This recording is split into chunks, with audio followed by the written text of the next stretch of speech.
amados hermanos participantes de la corte 2020 del Seminario Evangélico Asociado.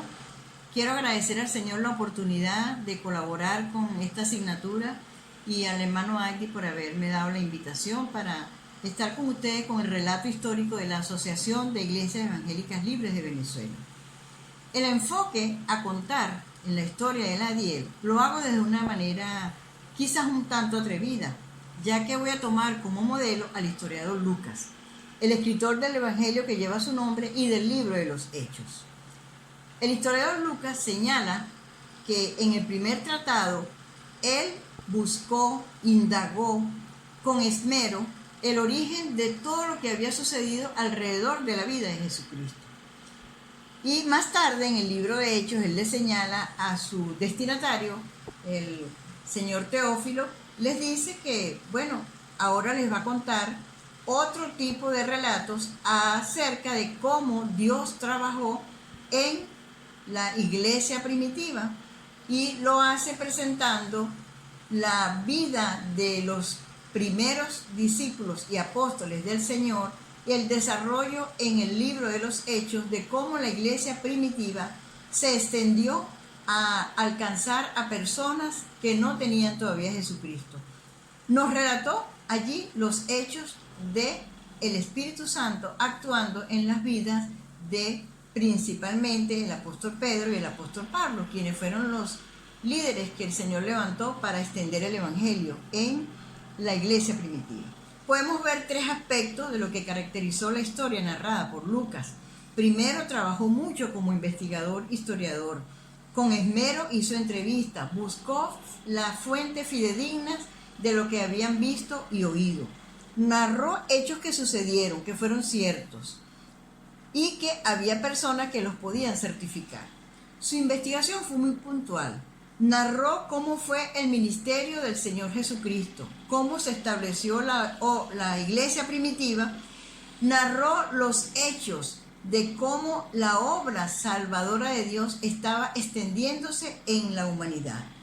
Entonces, en este sentido, como tomando el modelo del historiador Lucas, podemos señalar que la historia, desde este punto de vista, es el desenvolvimiento del plan de Dios en la tierra para salvar a la humanidad.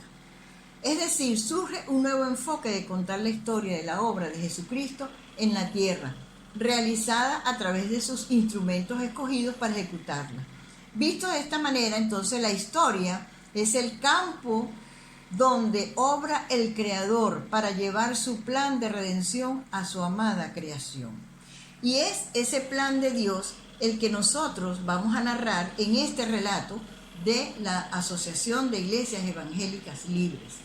Un ejemplo de resaltar la obra de Dios en la tierra, tomando este modelo de narración histórico, lo tenemos con los hechos de la Reforma Protestante. En la Reforma Protestante de Martín Lutero se dio muchas acciones, muchos hechos que estuvieron alrededor de la vida de Martín Lutero y pudiéramos nosotros decir, fue un hecho religioso, fue nacionalista, fue económico. Lo importante que nosotros podemos ver allí fue que Dios se movió para sacar a la luz bajo su mano soberana la verdadera esencia del Evangelio de la salvación que había estado escondido. Ahora, con este nuevo enfoque de ver la historia, les invito entonces a introducirnos en la historia de nuestra amada asociación. La historia que voy a presentarles pertenece a Dios, es de Dios, Dios mismo quien ha movido cada pieza, ha construido, ha instado a hombres y mujeres a hacer su obra. Esta historia la he estructurado en momentos, del latín momentus. Se define como un periodo de tiempo donde se ejecutan eventos que construyen el porvenir de la humanidad. Veamos entonces el primer momento. Comprende desde el 1 de enero de 1899 hasta 1924. Es el momento en el cual David Fistro, su principal protagonista, llega a Venezuela, a los valles de Aragua, a la ciudad de La Victoria, el 1 de enero de 1899. Fue el primer misionero que tuvo la visión de venir a Venezuela. Su esfuerzo y deseo de extender el evangelio de salvación lo hizo dejar su país muy joven y venirse a Venezuela a ese plan inteligente de Dios del que hemos hablado. Llegó a la capital del estado de Aragua para aquel entonces, que era La Victoria. Venía de una iglesia libre en Minnesota. La misión que lo apoyó en este viaje fue la Misión Evangélica de América del Sur. Más adelante vamos a ver cómo la EFCA, la Iglesia Evangélica Libre de América, apoya este esfuerzo. En La Victoria se inicia entonces la primera iglesia evangélica. Más tarde, esta sería la Iglesia Evangélica Libre Ebenezer. Necesario es acotar que esta iglesia es la primera iglesia evangélica libre de Venezuela y de Latinoamérica. Más tarde, David Fintron regresa a los Estados Unidos en 1901. Allí contrae nupcias con la señorita Carolina. Regresan de nuevo a Venezuela y sigue la incansable labor de este misionero fundando iglesias en los pueblos cercanos a La Victoria. Se desplazó hacia Palo Negro, hacia Cagua, hacia la Colonia Tovar, hasta Maracay, y extendió en todas ellas la predicación del evangelio. Fundó iglesias en cada uno de estos lugares. En estas iglesias él fungía de pastor, a quienes atendía por días de semana, les ministraba la cena del Señor y predicaba. En el 1904, Fintron organiza la primera asamblea de las iglesias cristianas evangélicas de Aragua. Allí convoca a todas las iglesias a una asamblea y la realizaron en la Semana Santa. Se reunieron aproximadamente unas 300 personas. En el año 1903 a 1906, él sigue discipulando a los líderes. Dios sigue moviéndose en el campo venezolano. Para 1907 funda el Instituto Bíblico Hebrón y escuelas primarias, allí en La Victoria. En Cagua publicó el órgano informativo El Faro Evangélico en 1915. La obra estaba en pleno desarrollo y crecimiento.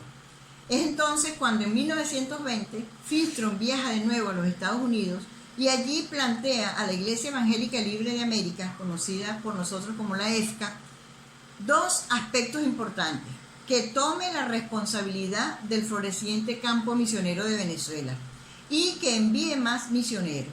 Es así como el 16 de junio de 1920 EFCA decide apoyar la obra en Venezuela y se entrega de esta manera formalmente la obra venezolana a la EFCA.